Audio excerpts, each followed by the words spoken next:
खैर, मंगलवार की सुबह है, हफ्ते का डे 2 है और कल के कमोशन के बाद समझ में नहीं आ रहा था कि आज की ओपनिंग कमेंट्री की शुरुआत कहां से करूं। पहली बात, अगर आप शाम को इंतजार कर रहे थे एक्सचेंजेस की तरफ से, रेगुलेटर की तरफ से कल के कमोशन को लेकर कोई क्लैरिफिकेशन, तो आया।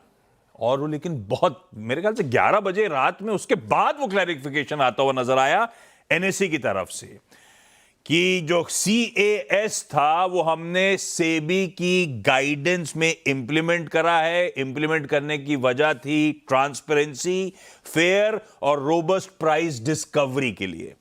मैकेनिज्म उसमें पहले पार्ट में समझाया उस रिलीज में। फिर उसके बाद बताया कि दोनों एक्सचेंजेस बीएसई एनएसई की सेपरेट कैश सेशन की ऑर्डर बुक होती है, तो दोनों के इंडिविजुअल प्राइसेस अलग अलग बिहेव करेंगे, ये ध्यान रखिए।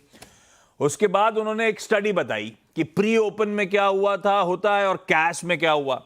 तो प्री ओपन की उनकी स्टडी कहती है कि लंबे अरसे में 2% से ज्यादा के मूव्स लार्जली कई सारे इंडिविजुअल स्टॉक्स में प्री ओपन सेशन जब से हमने इंप्लीमेंट करा है देखने को मिलते हैं। तो इस तरह की वॉलेटिलिटी के लिए आप ब्रेसअप कर लीजिए कैश में भी। दूसरी बात, उन्होंने कल के प्री ओपन को कल के कैश के साथ कंपेयर करा कि हम लोग कह रहे थे ना कि हो सकता है बड़ा इलिक्विड, लोगों ने पार्टिसिपेट नहीं करा तो ऐसा हो सकता है।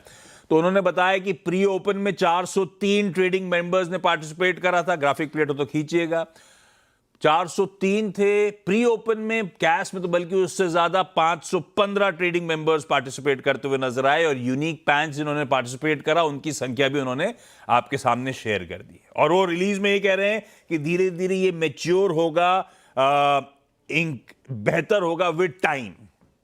तो कुछ सौदे वौदे रद्द हो गए, कल कुछ एबरेशन था, ऐसा कुछ नहीं है भाई साहब, पहली चीज। और मैं क्लैरिफिकेशन की बात कर रहा हूं, आप लोग बोल रहे हैं पता नहीं कहां से बातचीत शुरू कर दी। तो भाई साहब, अगर आपने कल 3:15 बजे मेरा टीवी ट्यून ऑफ कर दिया था ये कहते हुए कि आपको पता है कि क्लोजिंग कहां होने वाली है, अब क्या बचा है टीवी में, तो जरा लेकर आइएगा। कल भाई साहब ना सिर्फ हफ्ते का पहला ट्रेडिंग सेशन था, बल्कि वो क्या closing auction session, CAS mechanism का भी पहला दिन था। वो आखिरी मिनट में कह लीजिए ऑक्शन लिक्विडिटी या इलिक्विडिटी गजब का उछाल दे गई। इंट्राडे आपकी स्क्रीन पर रखा हुआ है। कल 390 अंक, 1.5% से ज्यादा निफ्टी मजबूती के साथ बंद होता हुआ नजर आया। उसके सामने प्लीज एक बार फ्यूचर्स भी रखिएगा, जो शायद थोड़ा ज्यादा लॉजिकल आपको लग रहा होगा। डिफरेंशियल देखिए दोनों में। फ्यूचर्स आपकी स्क्रीन पर हैं, 212 अंकों की उछाल के साथ 3/4% बढ़त, और निफ्टी स्पॉट 1.5% ज्यादा उछाल के साथ कल के कारोबारी सत्र में बंद होता हुआ नजर आया। यही हाल निफ्टी बैंक और निफ्टी बैंक के फ्यूचर्स का था, वो भी आपको आपकी स्क्रीन पे नजर आएंगे। निफ्टी बैंक स्पॉट में तकरीबन 1000 अंक ऊपर, फ्यूचर्स में 450 पॉइंट की ही मजबूती देखने को मिली। तो ह्यूज डाइवर्जेंस था कैश और फ्यूचर्स के भाव में, और वो अपने आप में कॉशन वारंट करने की बात करता है आज के सेशन के लिए।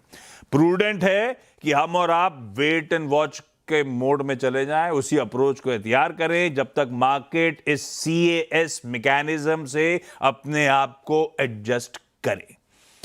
खैर, जो भी है, एक बार इंट्राडे फिर से स्क्रीन पर रखिएगा।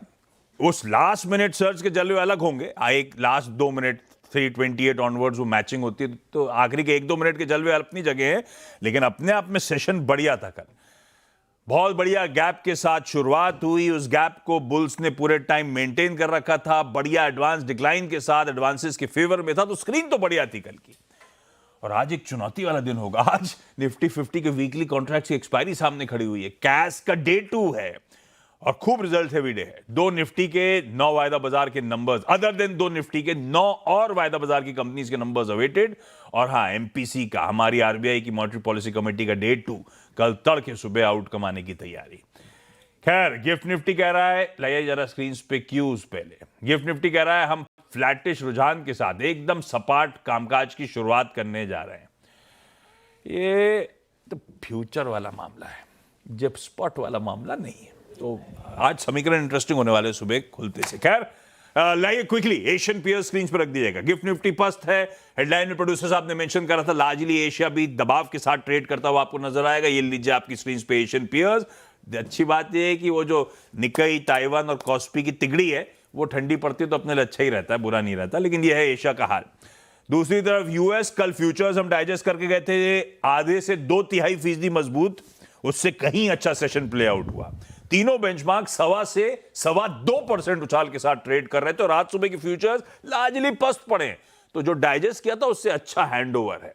तो तीनों बेंचमार्क्स तब और अब की पहली प्लेट स्क्रीन पर आएगी, जहां छोड़ा था उससे बेहतर फ्यूचर्स का हैंडओवर है।